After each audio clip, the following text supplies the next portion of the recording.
પોલીસે 11 લાખના હીરા ચોરને ચંબલની ઘાટીઓમાંથી ઝડપ્યા। સુરતના કાપોદ્રા વિસ્તારમાં હીરાના કારખાનામાં કામ કરતા 2 કારીગરો નોકરીનો ગેરફાયદો ઉઠાવીને ધૂળેટીના દિવસે 11 લાખના હીરાની ચોરી કરી નાસી છૂટ્યા હતા। આ મામલે ફરિયાદ નોંધાતા સુરત પોલીસની સર્વેલન્સ ટીમે મજૂરનો વેશ ધારણ કરી ચંબલના ડાકોવાડા ખતરનાક વિસ્તારમાં પહોંચીને મુખ્ય આરોપીને ઝડપી લીધો હતો। બીજાને લોકેશન ટ્રેસ કરીને રાજસ્થાનમાંથી પકડી પાડ્યો હતો। આકાશ શાક્ય અને કૈલાશકુમાર મેઘવાલ સુરતના કાપોદ્રા હીરાના કારખાનામાં કામ કરતા હતા। ગત 13 થી 15 માર્ચ વચ્ચે આકાશે ચાલાકીથી ફેક્ટરીની ડિજિટલ તિજોરી ખોલવાનો પાસવર્ડ જોઈ લીધો હતો। ધૂળેટીના દિવસે ડિજિટલ લોકરમાં મૂકેલા 11 લાખના હીરા પાસવર્ડ નાખી ચોરી કરી ફરાર થઈ ગયા હતા। આ અંગે ફરિયાદ નોંધાતા તપાસ દરમિયાન પોલીસને ખબર પડી કે મુખ્ય આરોપી આકાશ શાક્ય મધ્યપ્રદેશના ભીંડ જિલ્લામાં જ્યારે સહ આરોપી કૈલાશ કુમાર રાજસ્થાનના સિરોહી જિલ્લામાં છુપાયો હતો। ભીંડ જિલ્લો એ ચંબલની ઘાટીઓ તરીકે સંવેદનશીલ વિસ્તાર છે, જ્યાં અગાઉ ખૂંખાર ડાકોનું રાજ હતું। હજી પણ ભૌગોલિક દ્રષ્ટિએ આ વિસ્તાર ખૂબ જ દુર્ગમ છે અને જોખમી પણ એટલો જ છે। આ કેસને ગંભીરતા સાથે લઈ સુરત પોલીસની સર્વેલન્સ ટીમે એક છુપો પ્લાન બનાવ્યો। પહેલા મજૂરની જેમ વેશ બદલ્યો, પછી ટેકનિકલ સૂત્રોની મદદથી લોકેશન ટ્રેસ કર્યું અને હ્યુમન સોર્સિસની મદદથી રેકી કરવામાં આવી હતી।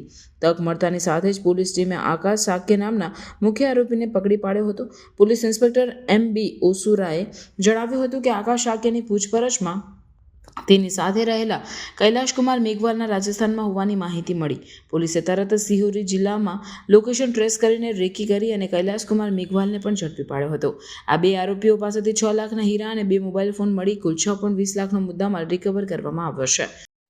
ગઈ હોળી ધૂળેટીના તહેવાર નિમિત્તે તારીખ 13 થી 15 વચ્ચે જ્યારે હીરાના કારખાનાઓમાં રજા હોય છે અને જે હીરાના રત્ન કલાકારો હોય છે એને પણ રજા હોય છે, એ દરમિયાન કાપોદ્રા પોલીસ સ્ટેશન વિસ્તારમાં આવેલ સ્નેહ મુદ્રા વિસ્તારમાં ખાતા નંબર 63માં જ્યારે આ કારખાનું બંધ હોય તો એની તિજોરી ખોલી અને આશરે 11.5 લાખના હીરાની ચોરી થયેલાનું માલુમ પડેલું અને 16 તારીખે ફરિયાદીશ્રીએ કાપોદ્રા પોલીસ સ્ટેશને ફરિયાદ નોંધાવેલી।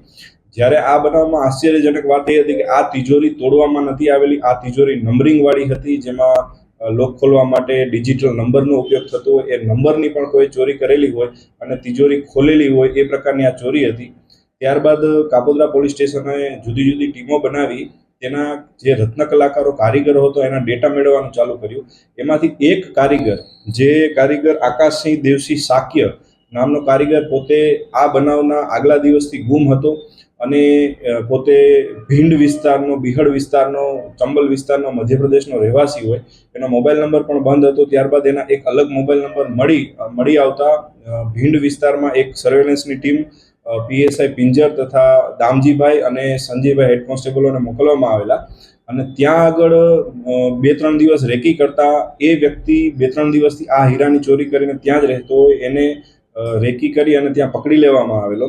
ત્યારબાદ એના દ્વારા માલુમ પડવામાં આવેલ કે આ ચોરીમાં અન્ય પણ એક આરોપી કૈલાશ કુમાર, જે સિહોરી રાજસ્થાનનો રહેવાસી હોય, તેણે પણ આ ચોરીમાં એની મદદગારી કરેલી હોય અને અડધો મુદ્દામાલ તેની પાસે હોય, જેથી ભીંડ વિસ્તારમાંથી એ પ્રથમ આરોપીને પકડી અને રાજસ્થાન ખાતે તપાસમાં ગયેલા અને રાજસ્થાન ખાતેથી બીજા આરોપીને પકડી અને 11 લાખમાંથી 6.5 લાખનો મુદ્દામાલ રિકવર કરેલો છે। અન્ય મુદ્દામાલ તેણે સુરતમાં જે જગ્યાએ વેચ્યો છે ત્યાંથી રિકવર કરવાની પ્રક્રિયા હાલ ચાલુ છે।